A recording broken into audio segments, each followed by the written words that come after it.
Good morning and a warm welcome once again to Rope Factory Church and our journey through Mark's Gospel, which we've been going on this term. And term's nearly finished and we've got a couple more weeks to go. And this week we're looking at chapter 6, and it's a very famous chapter in Mark's Gospel where there's some extraordinary events that even if you're someone who hasn't perhaps read the Bible very much, you may have heard about them, you may be familiar with them. It's the story where Jesus feeds 5,000 people with a few loaves of bread, and where he also walks on water in the middle of the night. And we're going to talk about what do those strange things mean? What are they all about? But I want to start this morning by looking at a particularly strange thing Mark says in verse 51. So this is near the end of the chapter.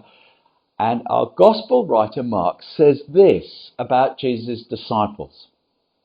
They were completely amazed, for they'd not understood about the loaves. Their hearts were hardened. And let me give you a bit of context to that comment. The disciples have just seen someone walking across a small inland sea in the middle of the night, and then he climbed into their boat. And Mark says they shouldn't have been amazed. And the fact that they were amazed at Jesus doing that demonstrated that their hearts were hard. And in case you haven't realised, that's a bad thing.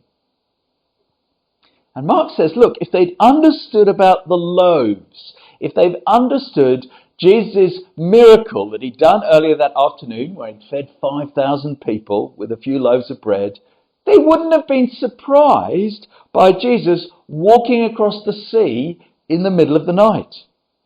And I don't know about you, but I think that's a strange thing for Mark to say.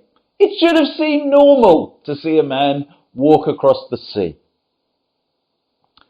So I want to begin our session this morning by seeing if we can understand what the disciples didn't. Let's look at Jesus' magic trick with the loaves, and let's see if we can understand what it means. And to do that, we need to do a bit of detective work in Mark's Gospel and read carefully what is written. The first thing to note is that Mark mentions that this event, the feeding of the 5,000, happened in a deserted place or a wilderness. And he mentions the point 3 times. Mark chapter 6, verse 31, Jesus said to his disciples, "Come with me by yourselves to a deserted place and get some rest." So they went away by themselves in a boat to a deserted place. And then again, verse 35, by this time it was late in the day, so his disciples came to him and said, "This is a deserted place." And the Greek word in each case is the word eremos, and it's the word for a desert or a wilderness. Now, my kids have an interesting tactic when they want me to listen to them because they want to say something that they think is important to me.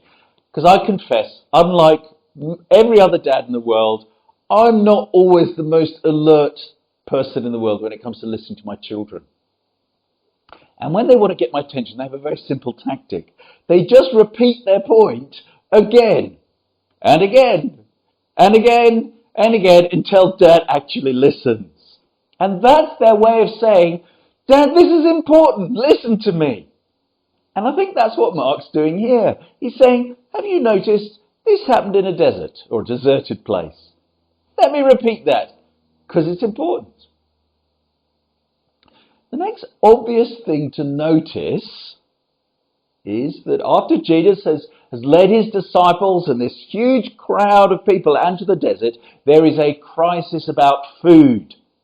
Mark chapter 6, verse 35, his disciples came to him.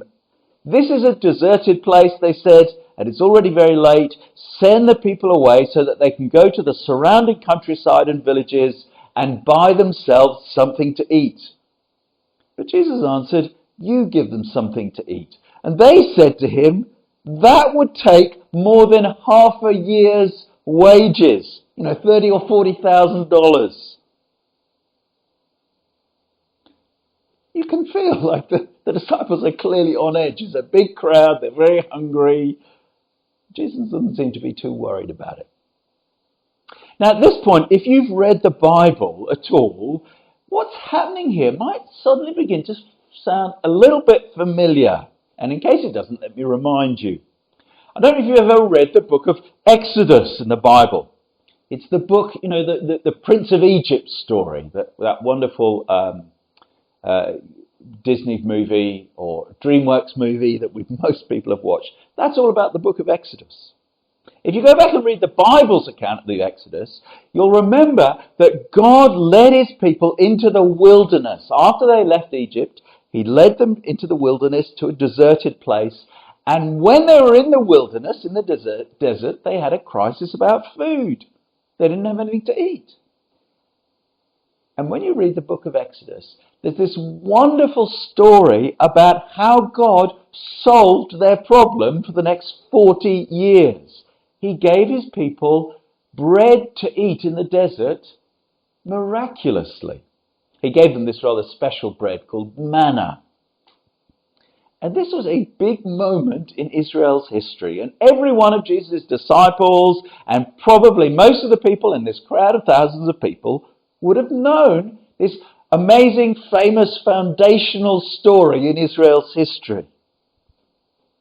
And it means what happens next would have been a very clear and powerful statement to everyone there about who this man Jesus really is. Well, what happens next is that Jesus says to them, well, go and see what food you can find. And the disciples managed to find 5 loaves and 2 fish. And at first thought, when you first think about that, you think, oh, that's not really going to solve the problem, Jesus. There's thousands of people here. And then Jesus does this. Mark chapter 6, verse 41. Taking the 5 loaves and the 2 fish and looking up to heaven, Jesus gave thanks and he broke the loaves. Then he gave them to his disciples to distribute to the people. He also divided the 2 fish among them all, and they all ate and were satisfied. Now that's a clever trick, isn't it? Feeding thousands of people with a few loaves of bread and a couple of fish out in the desert. Do you see what Jesus is showing us and showing his disciples and showing the crowd? He's saying, remember what I did before. Remember what God did. He miraculously fed his people in the desert. Here I am, doing it again. Jesus is announcing in the clearest possible terms, I am the God of the Bible. I'm real. I'm here. I'm with you. And that's what the disciples should have understood about the loaves. And you can see Mark's logic. If they'd understood that about the loaves, they might not have been quite so shocked that Jesus could also walk on water. Because if you're God, you can do stuff like that. Let me make a comparison here. Look, I think reading Mark chapter 6 is a bit like looking at the William Barrack apartment building on Swanston Street in Melbourne. And if you don't know what I'm talking about, Google it. It's a good thing to Google and have a look at it. The William Barrack apartment building is a big, tall building.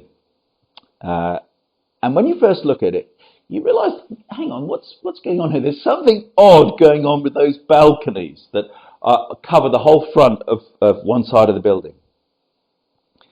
And as you look more carefully, and particularly if you stand back and look at the building from quite a long way down Swanston Street, you suddenly realise that those balconies are showing you something. The shadows that they form create a face that's about 100 metres high. It's amazing when you see it. And it's actually the face of an Aboriginal elder called William Barrack. And I think looking at Jesus here in Mark chapter 6, it's a bit like that. Once you realise it, once you see it, suddenly you see there's someone really big staring at you from the pages of the Bible. Someone much bigger than William Barrack. Your God is staring out at you from the person of Jesus of Nazareth.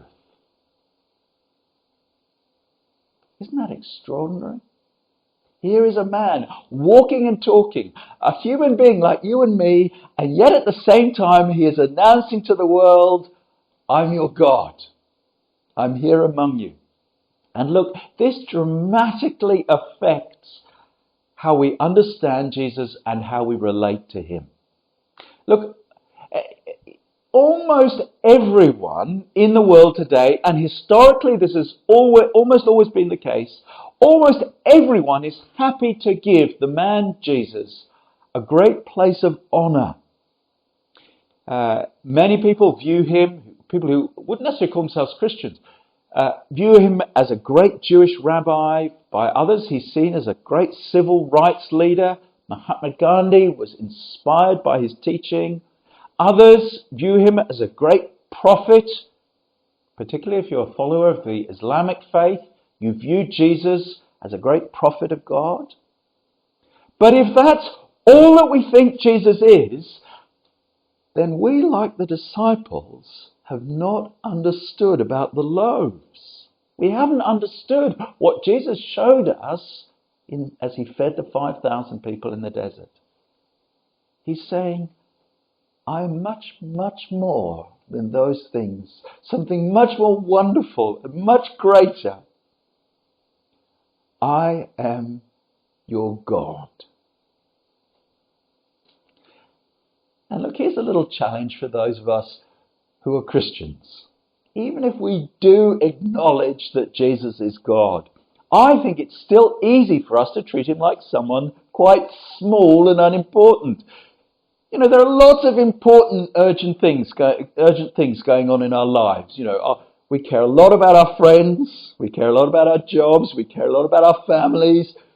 We don't like to admit it, but we care a lot about money and our income and our houses and our properties and our cars.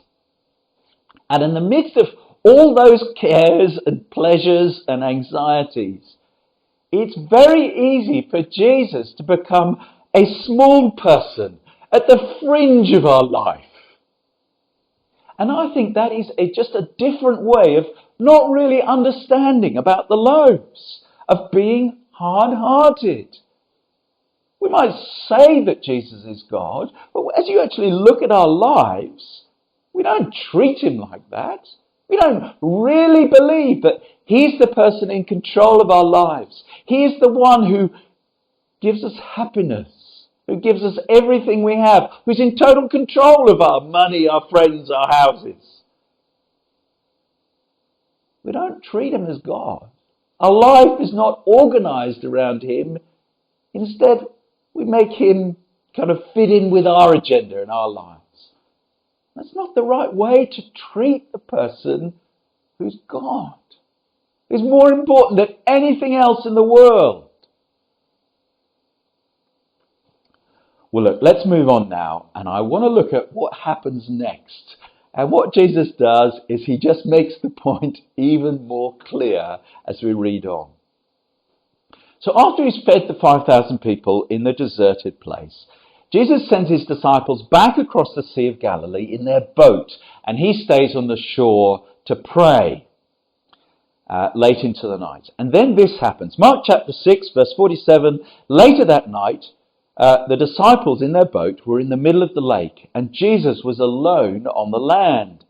He saw the disciples straining at the oars because the wind was against them. Shortly before dawn, he went out to them, walking on the lake. And that is a strange thing for Jesus to do, isn't it? You know, it's a stormy lake, it's the middle of the night, and it makes you think, was Jesus having a bit of a laugh? He just thought, shall I scare my friends, scare the living daylights out of them? I'll just walk across the lake. I think Jesus' motives for doing this were a bit more profound than that. Again, if we want to understand what Jesus was doing with this extraordinary miracle, walking across a lake in the middle of the night, we need to look at Psalm 77. We need to look back in our Bibles and listen to what God has said about himself. Psalm 77, verse 19 to 20, and this is talking about God. Your way was through the sea, your path through the mighty waters, yet your footprints were unseen.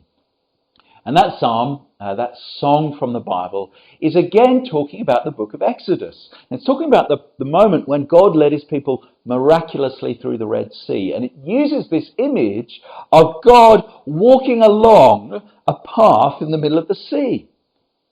And I think when you read that, it suddenly makes really clear what Jesus was doing as he walked along in the middle of the sea. He's showing his disciples the same thing that he showed them earlier that afternoon. I'm your God. Let me show you. Let me make a path across the sea. And he does more when he arrives at their boat to get his point across. Let me read to you. Mark chapter 6, verse 48. Jesus was about to pass by them, but when they saw him walking on the lake, they thought he was a ghost. They cried out because they all saw him and were terrified. Immediately Jesus spoke to them and said, "Take courage, it is I, don't be afraid." And one of the really important kind of rules about understanding the Bible and reading it carefully is there are no mistakes. There's no kind of unnecessary details that Mark's included. And it makes you ask the question, why did Mark include this strange detail? He intended to pass them by. You know, what was Mark's point in doing that?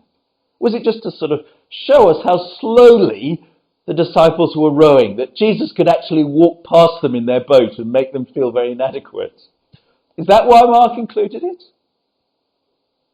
There's actually another important detail in this little event that our translation hides. Jesus doesn't literally say, "Take courage, it is I," in verse 50. He literally says, "Take courage, I am." Ego eimi in Greek. And to understand why Mark included these rather interesting details, we need to turn again back in the Bible to the book of Exodus again, to chapter 34, and let me remind you of, again, a huge, big, important moment in the Bible when God showed himself to Moses on Mount Sinai. Listen to what happened. Exodus 34, verse 4. So Moses rose early in the morning and went up on Mount Sinai as the Lord had commanded him. The Lord descended in the cloud, and the Lord passed him by and proclaimed his name.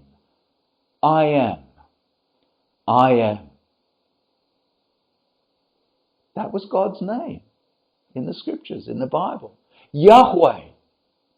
The name God's name that we're familiar with in the Bible literally means I am who I am. And when God announced his name to Moses, there's this strange detail. He passed him by and announced his name. Well, once you've read that and reminded yourself what it says, again, it becomes really clear what Jesus was saying to his disciples as he walked across the sea. He made a path through the sea. He passed them by and announced God's name to them. I am. I think you can't imagine a clearer way for Jesus to make his point. I'm your God. I am Yahweh, the God of the Bible, here amongst you as a man. And that, in some ways, that is the most amazing fact in all of history. God, our Creator, stepped into the world and became one of us. In some ways, Mark chapter 6 is like a far, far greater moment, a far, far greater version of what I call the Superman moment. You know when Clark Kent in the Superman movies does his classic kind of signature Superman move where he rips open his shirt and takes his glasses off, and then the big S appears underneath, and he reveals, I'm not just a normal man, I'm Superman. Well, that's kind of what Jesus is doing in front of his disciples, except it's a little bit more profound and infinitely more important. This is Jesus' shirt opening moment, where he reveals to his disciples and to us, I am much more than just a man. I am also your God. And what's so important is to realize as we read this is not a comic book written as a kind of piece of children's entertainment. The disciples who saw Jesus do this and who wrote about it were willing to die to tell us about it, to tell us this is the stuff Jesus did. They didn't make it up. And this is therefore the best news in the world. It means all the questions that you or I might have about God have ended and they're answered, or an enormous number of those questions at least. Is God really there? Does he care about us? Does he care about this world that he made? Does he care about me? And as Jesus appears in the world and reveals himself to be God, he is answering with a resounding yes. I am here. I do care deeply about my world. I care so much about my world, I'm willing to step into it. I'm willing to become part of it. I care so much about human beings and your lives that God is willing, that he is willing to become one of us. And as we read on, he's willing to become one of us in order that he might die for us and save us. That's what God is announcing to the world through the person of Jesus. God's here and he loves you. And he loves his world so much that he's willing to join it, to step into it and become deeply involved and personally involved in its history. And so if you're someone listening to this who perhaps struggles to believe that God's there, or that he cares about you, or perhaps you think he just seems very, very far away and impossible to know, I'm so pleased that you're listening to this little talk about Jesus. Because what it means is you are looking at the right place in your desire or in your quest to know God. You're looking in the right place because as you look at Jesus, you are looking at the most powerful, persuasive, glorious evidence that God exists and that he cares about you. As you look at Jesus, you are seeing God walking, talking, and doing stuff that only God does. And in due course, if you keep reading on in Mark's Gospel, you will see God showing you that he loves you so much that he is willing to die in order to save you. Isn't that extraordinary? A God who loves you that much. That's what you will see if you keep your eyes on Jesus of Nazareth. I want to finish now by making one final observation. One of the wonderful things about the Bible, and one of the things that makes it so credible in my eyes, is how honest it is about Christians and what we Christians are really like. And you see that really clearly here in Mark's Gospel. What Mark tells us is that despite Jesus' kind of shirt-opening moment, Jesus' disciples, and bear in mind, these are the founders of the Christian movement, its original leaders. Jesus' disciples still didn't understand Jesus' point. They still didn't get that Jesus was God. Mark chapter 6, verse 52. For they hadn't understood about the loaves. Their hearts were hardened. And that's quite a critical statement that Mark has made. And in fact, this is an important theme throughout Mark's account of Jesus' life and his disciples. He's telling us about a terrible and universal problem. Our hearts are hard. And what he means by that is it doesn't matter how much evidence we're given to show us that Jesus is God. And the disciples had an awful lot of evidence, and they saw it up close and personal. Doesn't matter how much evidence we're given, we are not willing to truly believe in Jesus, to accept him as our God. Because in the end, it's very inconvenient to me and my desires and my love of living my kind of independent life by my own rules, under my own authority, answerable to no one unless I want to be. It's very inconvenient to all those desires to discover that God is really there. Or even worse than that, God is really here in our world, deeply involved in it. He's arrived, and therefore he demands our worship, our obedience, our loyalty. And that it's not really a negotiable discussion. If he's God, he deserves it. If he's God, he owns me. He created me. And that's rather an uncomfortable truth to accept and to discover. And so what Mark is showing us here is that the universal human response to Jesus, to God revealing himself in the world, even amongst Jesus' disciples initially, is they do what children do when they're being told something they don't want to hear. They put their fingers in their ears and they just go, la, la, la, la, la, la, la, la, la, and close their eyes. And I think that's what the Bible means by hardening our hearts. Doesn't matter how clearly Jesus shows us he's God. Doesn't matter what the evidence is, how compelling it is. Doesn't matter how good and kind he shows himself to be. We don't want to know him.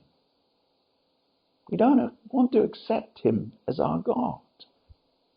It's a very inconvenient truth we are confronted with in the pages of Mark's Gospel.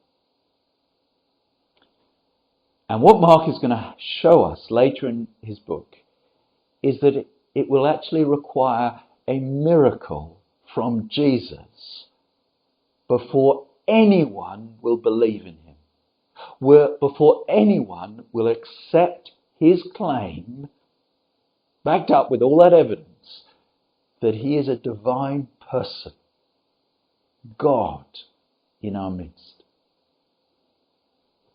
Well, I want to finish now by praying that Jesus would work that miracle in your heart if you're listening to this. It's the most precious gift that you can ever receive. And Jesus will freely give it to you if you ask him. Let me pray. Dear Lord Jesus, I thank you that you showed us, amongst many other things, that you are powerful to open the eyes of the blind, that you are powerful to open the ears of the deaf. And so I pray, Lord, that as we look at you in the pages of Mark's Gospel, that you would do just that. I pray, Lord, that you would open blind eyes that we have closed. I pray that you would open deaf ears that we have closed. And I pray, Lord, that you'd open them to see that you are our God and to teach us to bow the knee to you and worship you forever. Dear Lord Jesus, I pray that that would be your gift to us today and every day. Amen.